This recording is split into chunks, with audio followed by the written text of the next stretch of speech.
नमस्कार, स्वागत है आपका संसद टीवी पर। मैं हूं मनोज वर्मा और आप देख रहे हैं हमारा खास कार्यक्रम मुद्दा आपका। आज हम बात करेंगे गरीबी उन्मूलन की। अंतर्राष्ट्रीय मुद्रा कोष यानी IMF ने भारत में गरीबी के अनुमान पर वर्किंग पेपर निकाला है। इसमें अलग अलग मान्यताओं के आधार पर भारत में गरीबी को लेकर अनुमान व्यक्त किए गए हैं। इसमें कहा गया है कि भारत में 1.2 करोड़ लोग भयानक गरीबी से बाहर निकले हैं। देश में जारी आर्थिक सुधारों से GDP ग्रोथ में तेजी आई है और इससे गरीबी कम करने में मदद मिली है। पिछले साल 2022 में वर्ल्ड बैंक की एक स्टडी के मुताबिक 2011 में 22.5% गरीबी थी, जो 2019 में घटकर 10.2% रह गई, यानी आधी रह गई।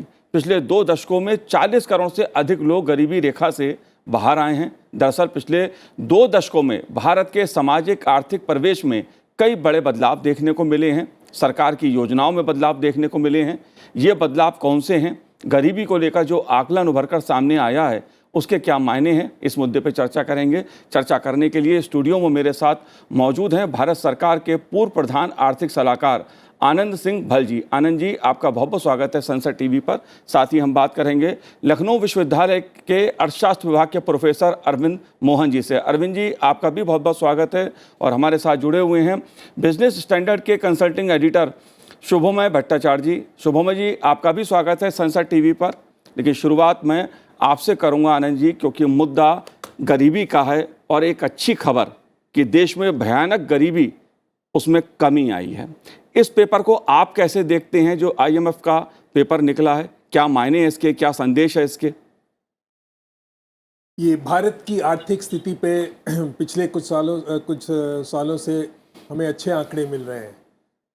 ग्रॉस डोमेस्टिक प्रोडक्ट की ग्रोथ, हमारे निर्यात के फिगर्स, और अभी ये जो IMF ने रिपोर्ट निकाली है, ये बहुत ही खुशी की बात है कि जो एक्सट्रीम पॉवर्टी की जो क्राइटेरिया है $1.9 परचेजिंग पावर पैरिटी पे, ये वर्ल्ड बैंक के क्राइटेरिया एक यूज़ करता है टू डिफाइन एक्सट्रीम पॉवर्टी। इस पॉवर्टी रेखा को देखते हुए इंडिया में गरीब प्रतिशत एज परसेंटेज ऑफ ऊपर टोटल पॉपुलेशन 1% से कम हो गई, करीब 0.9% हो गई है।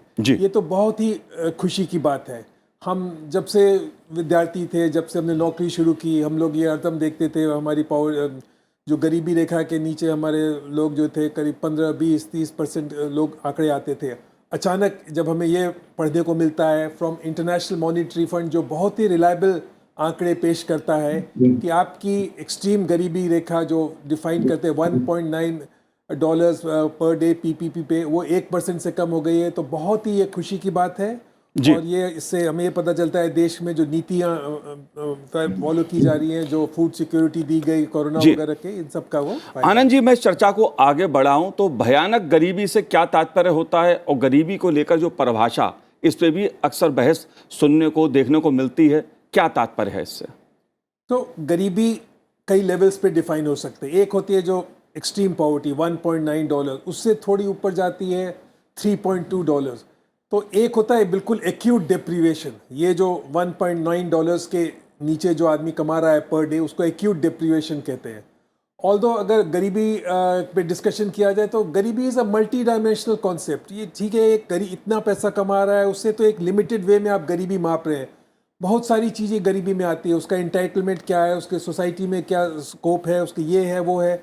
बट आंकड़ों के लिए एक इन लिमिटेड नज़रिए से देखा जाए तो एक्सट्रीम पॉवर्टी उसे कहते हैं जो अगर कोई मनुष्य $1.9 पर PPP टर्म्स में पर दिन कमा रहा है या उससे कम कमा रहा है, तो वो एक्सट्रीम गरीबी हम मानते हैं। जी बिल्कुल आनंद जी, आमतौर पे माना जाता है जो अंतर्राष्ट्रीय एजेंसियों के आंकड़े होते हैं उसको लेकर भी कई बार सवाल उठते हैं। लेकिन शुभमय जी, मैं आपसे ये जानना चाहता हूँ, चाहे बात IMF की हो, जो पेपर आया है देश की गरीबी को लेकर, जिसमें यह बताया गया है कि भारत में गरीबी, भयानक गरीबी का जो लेवल है वो कितना कम हुआ है। अगर UNDP की मैं बात करूं तो उसने भी भारत में गरीबी को कम करने के लिए जो प्रयास किए गए हैं उसकी तारीफ की है। वर्ल्ड बैंक की रिपोर्ट की बात मैं करूं तो उसमें भी बताया गया है कि भारत में किस तरह से गरीबी में काफ़ी तेज़ी से कमी आई है। आप कैसे देखते हैं इस पहलू को? जो अंतर्राष्ट्रीय एजेंसीज का ये मानना है, जितने भी मंच हैं अंतर्राष्ट्रीय आर्थिक जो आकलन करते हैं कि भारत में गरीबी का लेवल जो है वो लगातार कम हो रहा है? मनोज जी, भारत में गरीबी रेखा के नीचे जाने वाले कई करोड़ लोग से उभरने वाले कई करोड़ लोग जी जो ये कई आज ही ये एक बहुत बड़ा भारत में क्यों पूरी दुनिया के लिए ये बहुत बड़ा एक फेज चेंज है, क्योंकि इतने कम समय में एक देश में इतने तादाद में लोग एक अपना आर्थिक व्यवस्था को सुधार पाए हैं, इसका मिसाल कहीं और नहीं है। तो जी ये अपने आप में अर्थव्यवस्था की अर्थशास्त्रियों के लिए, सोशियोलॉजिस्ट के लिए, डेमोग्राफर्स के लिए ये एक बहुत बड़ा एक रेवोल्यूशन है, एक बहुत बड़ा एक फेज चेंज है, जिसको अच्छी तरह से समझना चाहिए कि ये इतना बड़ा फेज चेंज दुनिया के इतिहास में कभी भी नहीं हुआ है।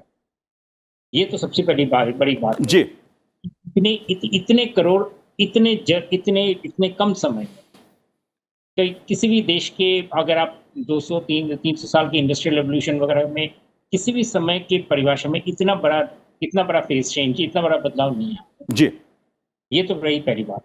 दूसरी बात यह है कि भारत में गरीबी का जो बदलाव आया है, गरीबी रेखा से लोग आगे चले हैं, वो सिर्फ एक जिसे कहते हैं, एक कहता है एनेक्डोटल, एक कहता है डेमोग्राफी, एक कहता है स्टैटिस्टिक्स क्या, अगर आप कहीं भी बड़े किसी भी शहर से अगर आप दूर की तरफ निकले तो आपको दिखेगा कि भारतीय जो छवि है चारों तरफ, वो कितने बढ़िया तरीके से बदल गया है। जी और इसमें बहुत सारी चीजें इनमें शामिल है जिन्होंने इस बदलाव को लाया है। एक है रास्तों का जो जाल बिखरा है, वो उसने बहुत बड़ा काम किया है।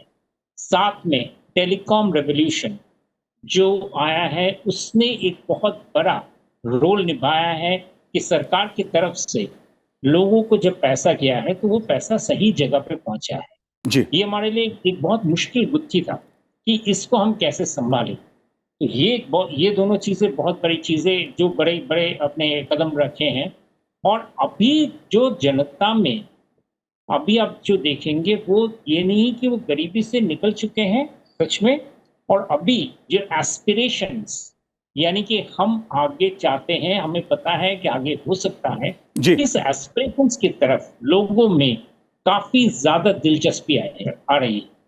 तो जी हर राज्य में, हर जगह पे ये हमारे लिए बड़ा अहम बात हो गया है कि हम सिर्फ गरीबी की बात अभी हम ना करें, वो जी दायरा हम पार कर चुके हैं। बिल्कुल। अभी अगली एस्पिरेशंस कि लोगों में अभी जो चलने की संभावना, जो कॉन्फिडेंस जो आया है, उसको किस तरह से उनको किस तरह से फेस किया जाए, उसके लिए क्या सकारात्मक कदम लिए जाए, वो अभी आलोचना का बेसिस होना चाहिए। जी बिल्कुल। आज़ादी के बाद की अगर मैं बात करूं तो 60, 70, 80 के दशक में गरीबी एक अहम मुद्दा रहती थी। ऐसा नहीं है कि आज गरीबी पूरी तरह मिट गई है, लेकिन ये भी साफ है जिस प्रकार से अंतर्राष्ट्रीय एजेंसियां खुद मान रही हैं कि भारत की जो अर्थव्यवस्था है तेज गति से वो बढ़ रही है आगे, और जो गरीबी का स्तर है, जो परिवर्तन उसमें देखने को मिल रहा है, वो भी चौंकाने वाले आंकड़े हैं। भारत ने तेजी के साथ लोगों के जीवन स्तर में सुधार हुआ है। मसलन गरीबी सूचकांक 2022 रिपोर्ट का अगर मैं जिक्र करूं तो 2005-06 से लेकर 2019-21 के बीच 41 करोड़ से ज़्यादा लोग गरीबी रेखा से ऊपर आए हैं। ये एक बहुत बड़ा आंकड़ा है और इसको दुनिया भी मान रही है। अरविंद जी, आप कैसे देखते हैं इस बदलाव को? देखिए, इसमें 2-3 चीजें समझनी होंगी जी। पहली चीज जिस पे हमें ध्यान देना चाहिए, हम पास्ट में जिस तरीके से पॉवर्टी मेजर करते थे वो एनएसएसओ का सर्वे होता था। 2011 के बाद से फॉर मेनी रीजंस वो सर्वे नहीं आया और ये एक बहुत बड़ा गैप था। हम ये समझ ही नहीं पा रहे थे कि 2011 से 2022-23 के बीच में क्या परिवर्तन हो गया जहां तक पॉवर्टी का प्रश्न है। ये जो वर्ल्ड बैंक की रिपोर्ट है उसने डिफरेंट मेथोडोलॉजी यूज की है, अवेलेबल इंफॉर्मेशन को यूज करते हुए, कुछ प्रोजेक्शंस करते हुए, और ये पूरी जो रिपोर्ट है उस पर आधारित है, ये सर्वे डेटा पर आधारित नहीं। ये पहला सच है। जी।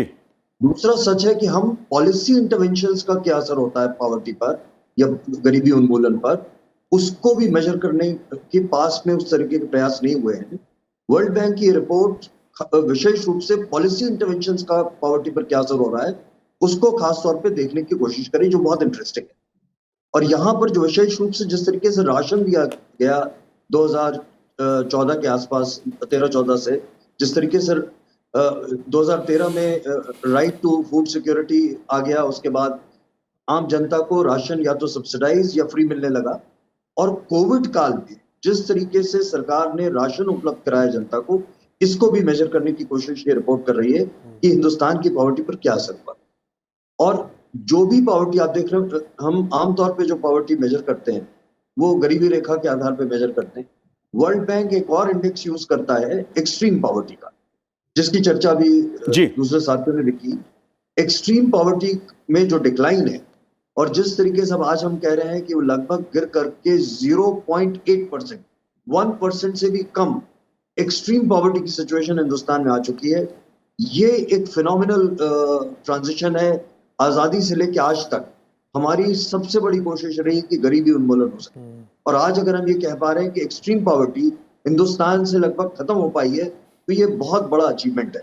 और यहाँ पर ये रिपोर्ट विशेष रूप से ये कह रही है कि जो पॉलिसी इंटरवेंशन हुआ, पॉलिसी के तहत हमने जिस तरीके से फूड की अवेलेबिलिटी को, फूड सिक्योरिटी को एक तरीके का राइट बना दिया, और उसके बाद कोविड काल में जिस तरीके से राशन उपलब्ध कराए गए, इसका बहुत सिग्निफिकेंट इम्पैक्ट ये रिपोर्ट मान रही है। ये वो दोनों तरीके से मेजर करती है, बिना राशन को लिए और राशन की जिस तरीके से सब्सिडी उपलब्ध कराई गई उसको शुमार करते हुए, तो बहुत स्पष्ट तौर पर दिख रहा है कि क्लियर इम्पैक्ट, क्लियर असर दिख रहा है जिस तरीके से राशन उपलब्ध किया गया विशेष रूप से कोविड काल में। उसकी वजह से भी पॉवर्टी 2019 आते आते पॉवर्टी लगभग 0.9 के करीब आ गई थी, और उसके बाद कोविड काल में सारी दुनिया में हमने देखा कि पॉवर्टी का असर, पॉवर्टी गिराती चली गई, खासतौर पे एक्सट्रीम पॉवर्टी बढ़ गई सारी दुनिया में। लेकिन हिंदुस्तान में जिस तरीके से राशन उपलब्ध कराया गया, उसकी वजह से हम पॉवर्टी के लेवल को 2019-20 का जो लेवल था उस पर ही मेंटेन कर पाई। अपने आप में बहुत बड़ा अचीवमेंट। जी बिल्कुल, गरीबी का मुद्दा जाहिर तौर पे बेहद संवेदनशील एक मुद्दा रहता है, राजनीतिक दृष्टि से भी और सामाजिक दृष्टि से भी। इस देश में इंदिरा गांधी की सरकार थी तो गरीबी हटाओ का नारा लगा। 70-80 तक जो देश की हालत रही गरीबी को लेकर, जो आंकड़े आते रहे, वो अपने में लोगों के सामने हैं, चर्चा का विषय रहे हैं। जाहिर सी बात है आर्थिक सुधारीकरण का दौर भी देश में आया। 2000 के बाद बहुत तेजी के साथ बदलाव देखने को मिले, और 14 के बाद जिस प्रकार से नीतिगत बदलाव देखने को मिले हैं अर्थव्यवस्था में और सामाजिक कल्याण योजनाओं में, उसका असर कहीं ना कहीं जमीन पर दिखाई दे रहा है और लोगों के जीवन में देखने को मिल रहा है। IMF की एक रिपोर्ट है, उसके अनुसार मोदी सरकार की खाद्य सुरक्षा योजना का बहुत असर लोगों के जीवन पर हुआ है। उसकी तारीफ IMF ने की है। आनंद जी, आप कैसे देखते हैं? क्योंकि जब मुद्दा लोगों की गरीबी का आता है, कोई देश तभी गरीबी से मुक्ति पाता है जब उसकी जो सरकारें होती हैं, जो योजनाएं बनाती हैं, जो नीति बनाती हैं, मैं इसको किसी राजनीतिक चश्मे से मुद्दे को देखना नहीं चाहता, उसका असर लोगों के जीवन में एक बदलाव लाता है, जैसे खाद्य सुरक्षा योजना, अन्य योजना। आप कैसे देखते हैं इस मुद्दे को? ये स्टडी में ये, जैसे प्रोफेसर अरविंद जी ने कहा, ये पाया गया है कि ये जो फूड सिक्योरिटी एक्ट के तहत और फिर कोरोना के तहत जो हमने खाद्य पदार्थ फ्री में और कुछ बहुत ही सस्ते रेट्स पे गरीबों को दिए, उससे ऑन द ग्राउंड बहुत फ़ायदा हुआ है।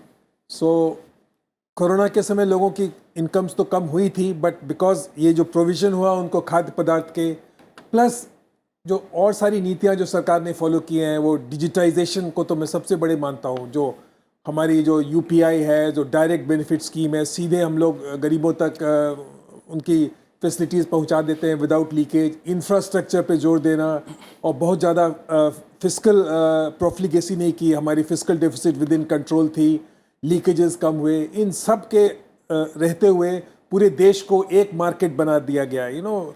गुड्स एंड सर्विस टैक्स जो इंट्रोड्यूस हुआ, शुरू में तो उसमें कठिनाइयाँ हुई, बट अब धीरे धीरे वो सब कठिनाइयाँ हट रही हैं। पूरा देश अब एक ही मार्केट बन के रह गया। पहले हर स्टेट अपने टैरिफ लगाता था, अपने रूल्स एंड रेगुलेशन लगाता था, तो एक यूनिफाइड मार्केट नहीं बनता था। अब एंड थैंक्स टू डिजिटाइजेशन, अब राशन कार्ड लेके कोई बंदा कहीं से कहीं जाता है, रिसीव कर लेता है। तो ये जो use of technology and digitization हुआ है, उसके कारण भी मैं मानता हूं कि इस देश में गरीबी व्यवस्था कम करने में काफ़ी बड़ा उसका हाथ रहा है।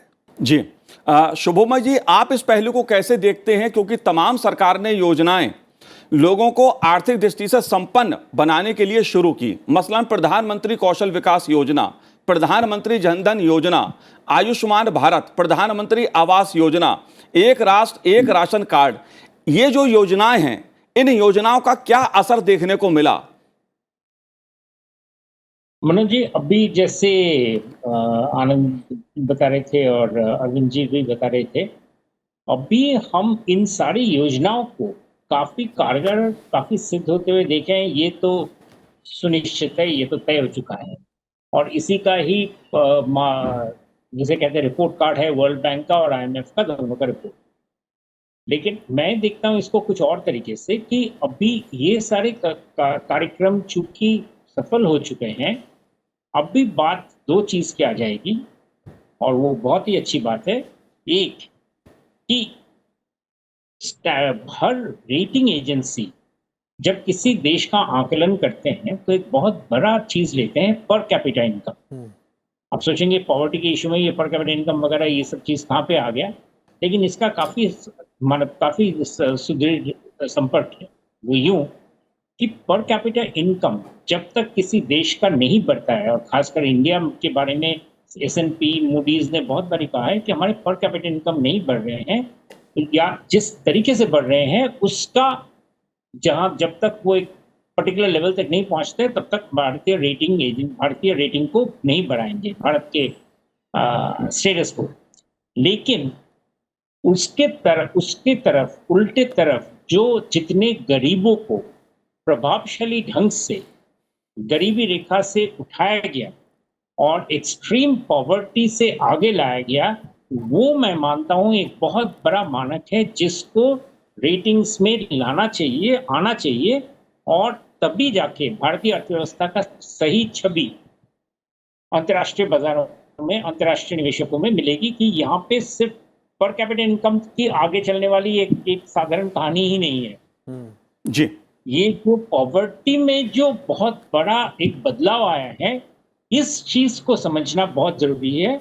और मैं समझता हूँ इस चीज को, चूंकि अभी ये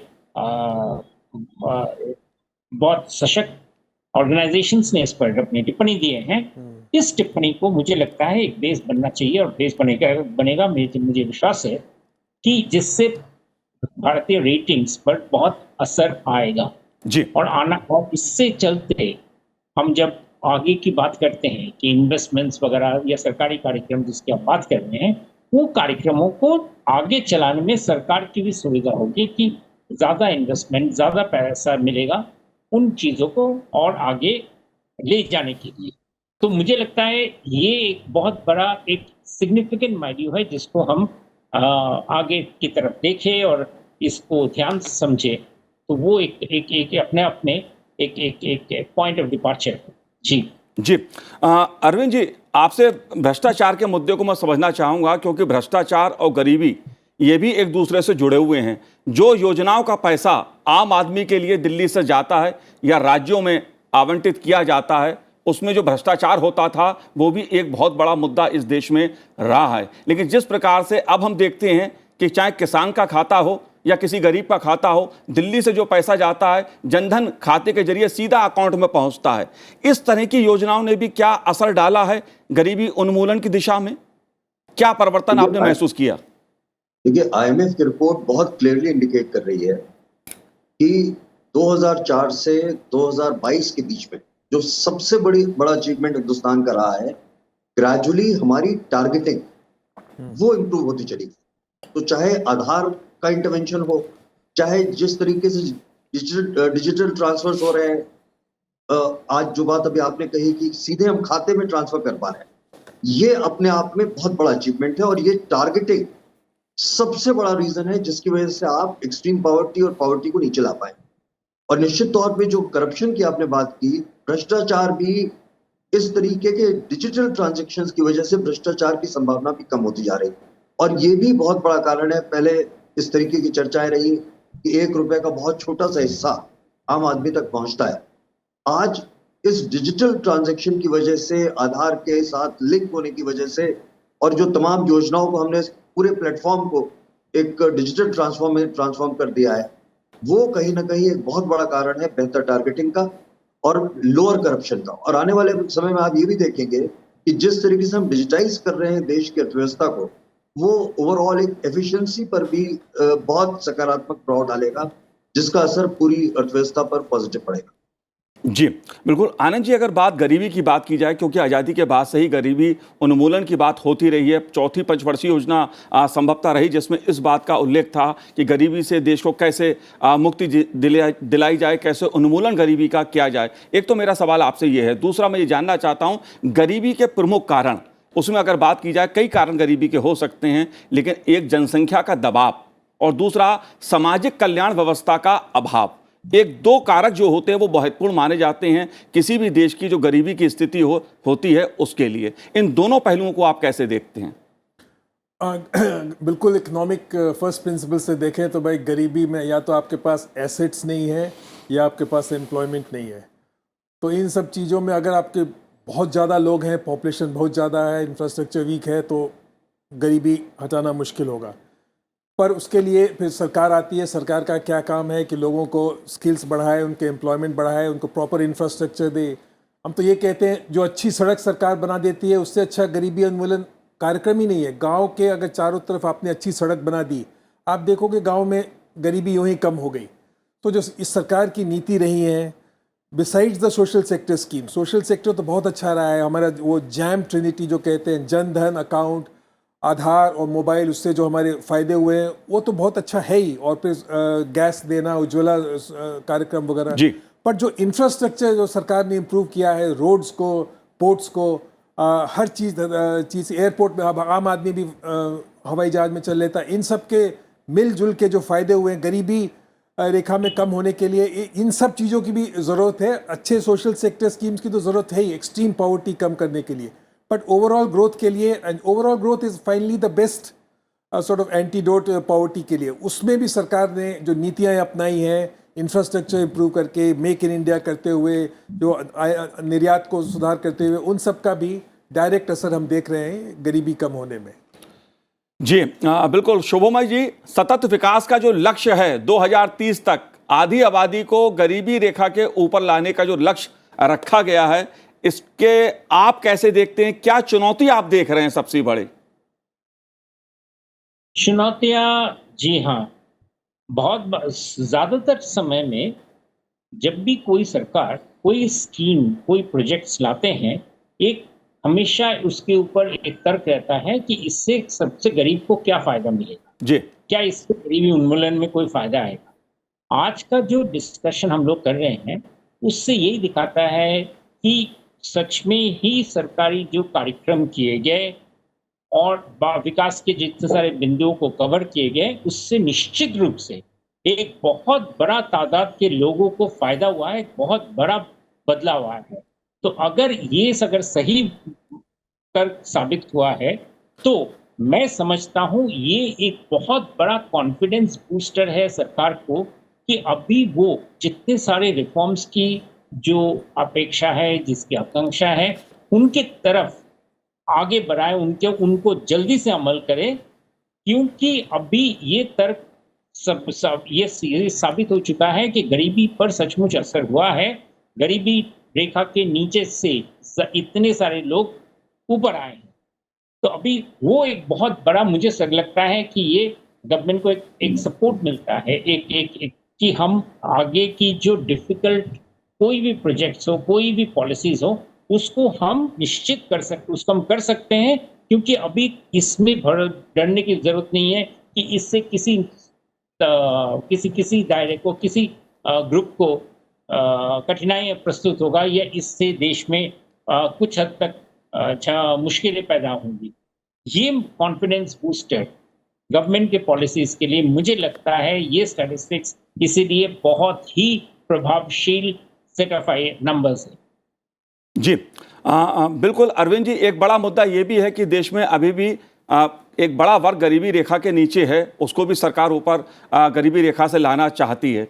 आप सबसे बड़ी चुनौती किस चीज को मानते हैं? क्या बढ़ती आबादी एक चुनौती है? देखिए, एक नेचुरल फिनोमेना है जी। जहां दो तीन चीजें इंपॉर्टेंट हैं। पहला सच ये है कि ये जो बड़ी आबादी है ये हमारे डेमोग्राफिक डिविडेंड का सोर्स है, और वो डेमोग्राफिक डिविडेंड आपके सारे निवेश का आधार है। लेकिन दिक्कत ये है कि जो हमें एज का एडवांटेज था, अब धीरे धीरे हमारी पॉपुलेशन की एज बढ़ रही है। यह एक हमारा डिसएडवांटेज है, जो नेचुरल डिसएडवांटेज। दूसरा जो सच है कि एक बड़ा तबका, खासतौर पे महिलाएं, जो वर्क फोर्स में महिलाओं का पार्टिसिपेशन है वो बमुश्किल 18-19%, और उसकी वजह से जो डिपेंडेंट पॉपुलेशन है वो बढ़ जाती है, जिसको कि वर्किंग पॉपुलेशन का हिस्सा होना चाहिए। ये दूसरा बड़ी चुनौती हिंदुस्तान के सामने है। तीसरी बड़ी चुनौती कृषि से आती है। कृषि उस तरीके से परफॉर्म नहीं कर पाई, हम उस तरीके के रूरल रिफॉर्म या सेकंड जनरेशन फॉर्म नहीं कर पाए, जिसकी वजह से कृषि हमारे जो ग्रोथ इंजन ऑफ ग्रोथ है उसका सही मायनों में हिस्सा नहीं बन पा रहा है। और चौथी जो आईएमएफ की रिपोर्ट इंडिकेट कर रही है, तो एक और रिपोर्ट आईएमएफ की है जो इंडिकेट करती है कि आने वाले समय 2023 में हिंदुस्तान की ग्रोथ रेट जो पहले 6.8 एस्टिमेटेड थी वो संभवतः अब 6.1 होगी, और इसके बड़े कारण है अंतर्राष्ट्रीय।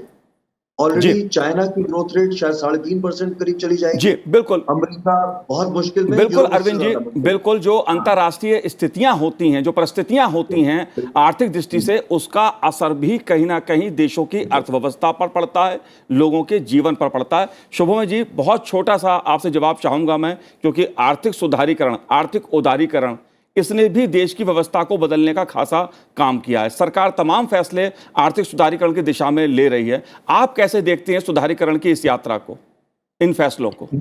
ये अभी ये वाला ये जो डेटा है ये एक बहुत बड़ा स्टैंप ऑफ अप्रूवल है, और इससे सरकार को क्षमता मिलेगी आर्थिक सुधारीकरण, जो फ्री ट्रेड एग्रीमेंट्स हैं, जो लिबरलाइजेशन ऑफ रेमिटेंसेज, यानी बहुत सारी चीजें जो हठात लगता नहीं है कि इनसे गरीबी का क्या संपर्क है, उन पर काफी जोर शोर से आगे चलने की रास्ता खुल रहे हैं। लेबर रिफॉर्म्स एक और चीज है।